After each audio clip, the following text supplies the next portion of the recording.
Seek the answers from the leadership. Honorable John Bunyasi, good morning.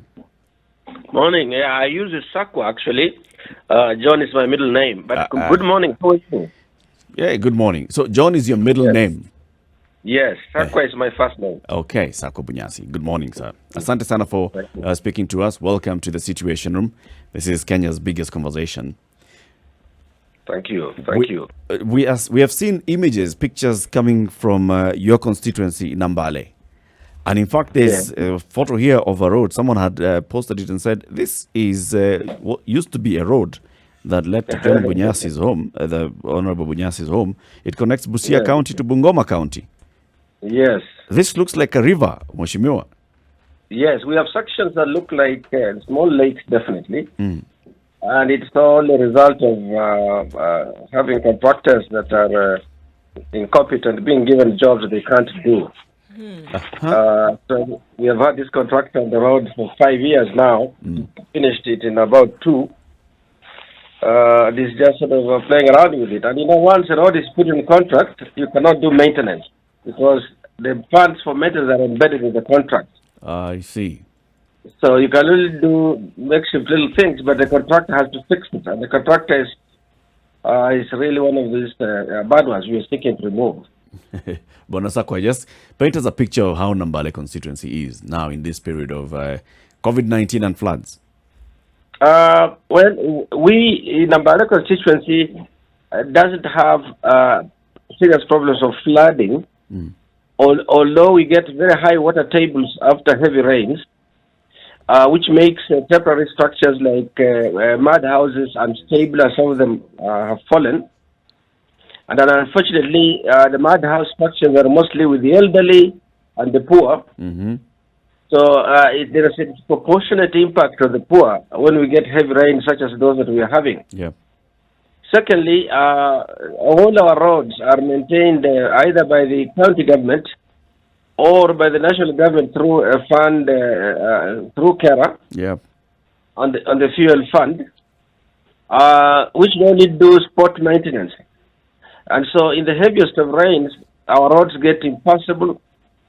Now they are in very bad situation. We have withheld maintenance because of heavy rain, so that as soon as it slows down, we can get contractors back on the road. Then the road will last another 6 months. If we do it in the heavy rain, we shan't go anywhere. So it's generally very pathetic. And in Nambale, we have 2 major roads, which were Kenya Road, Kenya National Highways Authority. And the process of getting tarmacking is a lengthy process. We are on the design stage on one of them. So in the future has light at the end of the tunnel, but it's a long, treacherous road. This is a long tunnel. Yes, very long tunnel. The light so far is so dim at the end. So you're telling us that several organizations that are in charge of the roads. 2 roads by Kenha, many of the roads by the Kenya Rural Roads Authority, and also here being managed by the county government. So this county government of Busia, right? Yes. As you know, the structure of road maintenance in the country is split among these various institutions. The source of funding is one. It is all on fuel levies. But the way it works is that there used to be Class C roads, A, B, C roads that were managed by Kenya National Highways Authority. There was some classification that sort of jumbled up everything, then again came back and took back the old roads back to Kenya. Those are the ones we are pushing for tarmacking. And then we have roads that are maintained by Kenya Rural Roads Authority, CARA, which is the majority of roads, which does spot improvements on some of the feeder roads. And then the rest of the roads have been left to the county government. And classified roads and Class D roads and all kinds of roads have been left to the county government. The county government, in some good years, does a pretty good job. But it varies ward by ward because in the case of Busia, most of the maintenance is done through MCA ward fund, ward fund. Where they allocate a certain amount of money to each MCA, and the MCA then does the maintenance in their section. So you don't find You can't find a common standard. You know, some areas are done, some wards do them well, others do not, depending on how active or actually how much of the resources are targeted to actual road work. You know, this is Kenya, and there are complications along the line. I hear you talking about, what is allocated to where and what funds will be used for the other thing. Are people really aware that if you do it right one time, then you don't have to deal with it year after year? You basically then can focus on maintenance, because some of the pictures that we are seeing of what the road network looks like in this particular area are actually quite pathetic. And to think that there are people who have the responsibility to make sure that some of these things are not in that state, are actually in leadership or in government. I'm at pains to understand why this should be the case in 2020. Well, that's what people think. But actually, the truth of the matter is that the road maintenance funds that are allocated are hugely inadequate. We do get breakdowns of the more sensitive parts of those roads every rain season. One could choose to say we'll do one road very well and leave the others for now, but you can't do that when you are trying to facilitate broad movement of goods and services. Yeah. And the resources are quite little. The resources are barely 1 million shillings a kilometer, barely. So what you do, it takes care of grading, it takes care of maraming, sport maraming, as they say. It doesn't take good care of drainage, and drainage is our biggest headache. So there are those challenges. So what we seek to do is to, when we get the roads upgraded to tarmac standard, then you can get the kind of allocation of resources, which is nearly 70 million shillings a kilometer, to get the bitumen standard. That's not going to happen quickly. The whole, in the county of Busia, since the onset of the current administration in 2013, has been working only on 2 roads. One is the road from Musikoma, Bungoma, which is the one we have just talked about, which has bad sections right in front of my home, as a matter of fact. The last parts of it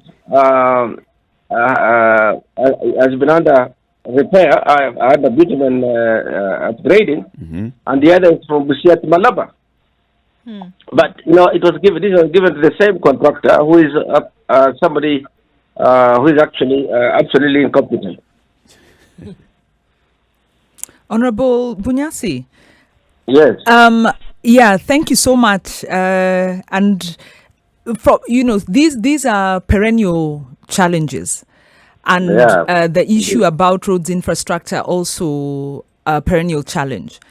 Now, as a member of parliament, the national budget allocates maybe up to 40% of the budget goes to construction and infrastructure. A lot of it on infrastructure, large infrastructure, and then this level. Now, as a member of parliament and as the member of the ANC party, what do you think is wrong? There's huge amounts going to this sector, yet you're saying basic livelihoods can't be supported. Do we have the wrong priorities? Is it all about corruption? Again, we've got very strong laws on procurement of contractors. So what's not working? And as a member of parliament and as a political party sitting in that National Assembly, if you tell us things aren't working, then where do we go? Because we count on you. You're our legislators. You're the oversight. Well, let's suppose let us agree that the National Assembly or Parliament as a whole doesn't do. It only legislates. And it legislates so that the executive can get these things done.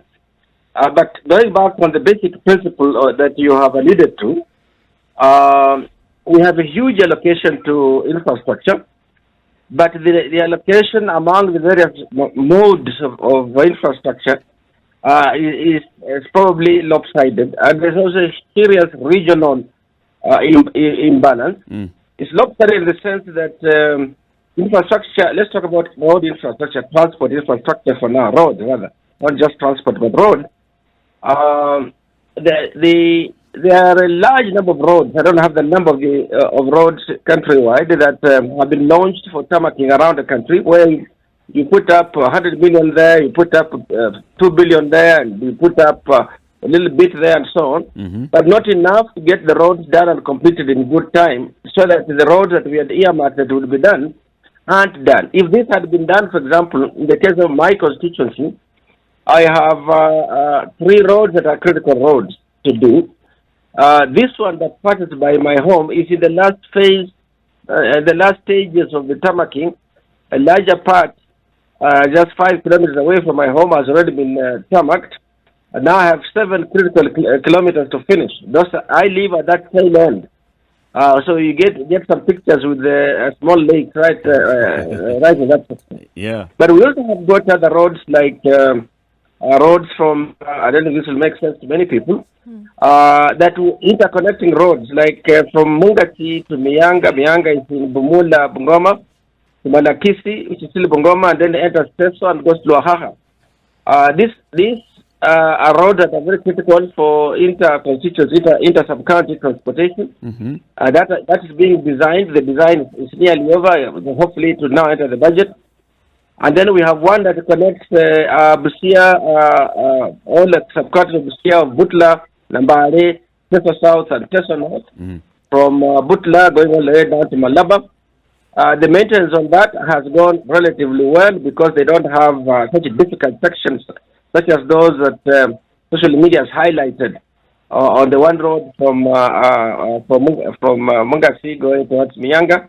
But Mheshimiwa, I think coming back to that question that Wanjiru has just asked, look at the kind of allocation. 40% of the national budget is going into infrastructure. But on the grassroots level, we are talking about, you are the one who's actually reporting that the funds are inadequate to cater for the needs. So sitting there at the National Assembly, I mean, National Assembly, yes, does not do much, but it does appropriation of the budget. It has power It over is the purse. And it's the one that basically says this money will go 40% we approve to go to infrastructure, and you have the oversight for those funds. Is it about time then that you said, let's look at this 40% and dedicate it to one side of infrastructure, sort that out, and then the next year go, or just change of tack, basically? Yeah. First of all, what happened is, as you know, in the law, they said the law that we passed split the responsibilities among national government and the subnational governments. But in so doing, as they developed roads, for example, these feeder roads to counties, the complaint is that 65 or maybe even 70% of the roads were devolved, but only about 45% of the budget was devolved. So that there was a disproportionate allocation of shares in aggregate as between national government and the county governments. And these governments work like huge monoliths. It takes a while to get adjustments done, even those budgets. Budgets don't move year to year, because the moment you make a commitment, you are tied in to a process for a while. Yeah. So, but that's also another issue of the Euro political economy, where there's negotiation between subnational government, national government, on allocating commensurate resources to the roads that they have been given. Now, but it's also the mode in which we use this fund. For example, the law predominantly requires that this be done through open contracting. So you get contractors who go to get these roads done. Yeah. The second mode, which we used to use all the way from the colonial days, would be labor-based one, where you have the resources that are available to be used for cash outlays like payment of labor, purchase of fuel, hiring of equipment, let's say for not only dozing the road, but so maraming and compacting roads and so on. You can go a long way with that 1 million shillings per kilometer. You can probably do 2 kilometers or more easily if that's how it was done. Now, that was the fear there was that the performance was uneven. Some people did it diligently and did it well, others did not. So we went to open contracting. When you do open contracting, you want the contractor rather wants not only to be able to do the work, but make a profit. That's why they're there. They're in business. They're in business, yes. Yes, and in so doing, you end up with much smaller distances that need to be done. To the detriment of the Monanchi, of the taxpayer. Oh yes, obviously, yes. There are issues there, but you see, when you're dealing with a national scale of things, they want common approaches so that they can be supervised and audited and so on. If you allow a large amount of variations, then they have difficulties in supervising and so on.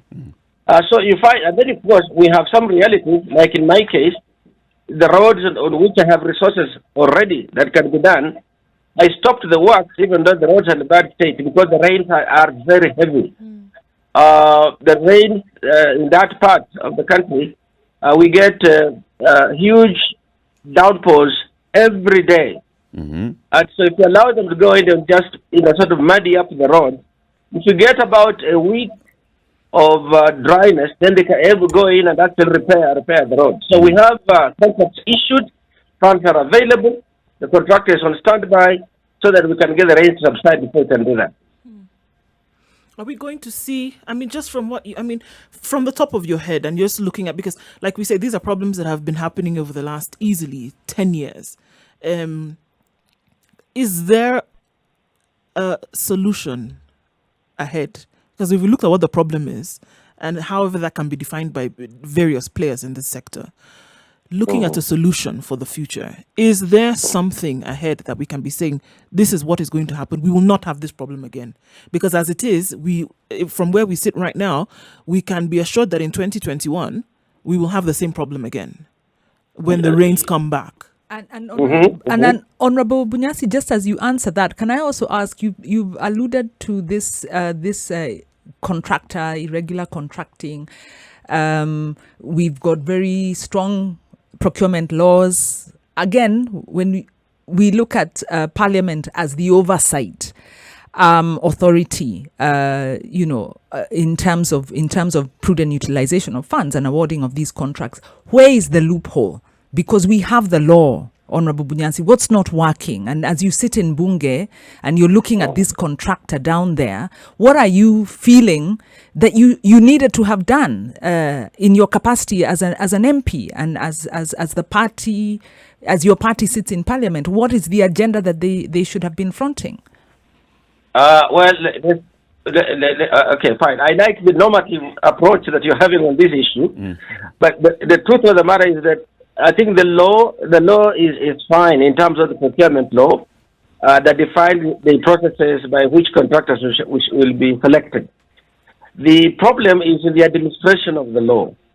And in the administration of the law, you find that the agencies, the independent agencies that do the contracting, for example, in the case of the roads that we're talking about, these contracts are being done by the Kenya Rural Roads Authority independently of those powers, working with the Procurement Oversight Authority, and we, the end users or beneficiaries, don't get involved. So the law is in place. In the administration of the law, there is a disproportionate influence on who gets big contracts in this country. That's a question of governance. I think we all understand that. So we just happened to land with a bad one. If we had landed with a good contractor, this road would have been the one that happens to pass by my place, which shows the little lakes of the road, would have been done by 2016. Now we are in which way forward then, Honorable Bunyasi? Which way forward as ANC, as the Member of Parliament for Nambale? Yeah, the forward is that we weed out these politically connected contractors. Those are the ones that generally do not perform. And the process of weeding out is sometimes when the balance of power shifts in the system, then you find some of the contractors remain unprotected. You might recall that we had a similar situation on the road from Kisumu to Ebuye, where the Webuye to Kitale, and the contractor on Webuye to Kitale did the road well and finished in good time. The road from Kisumu to Kakamega section of that road is just about, it's not finished, but it's coming along. But that's how many years? 15 years?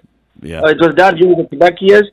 And it's just that they had given it the wrong contractors. And of course, they were removed, but the removal process also to allow for legal redress is quite long. That's why sometimes you can't turn around this bad contract very quickly. Do you have tools and mechanisms, for example, in Parliament, going and censuring them and mentioning them in the floor of the House and saying this particular contractor, and you can even go and put it on record, this contractor was given this job, these were the expectations, he did not meet them, and therefore pushing on the government to blacklist such contractors?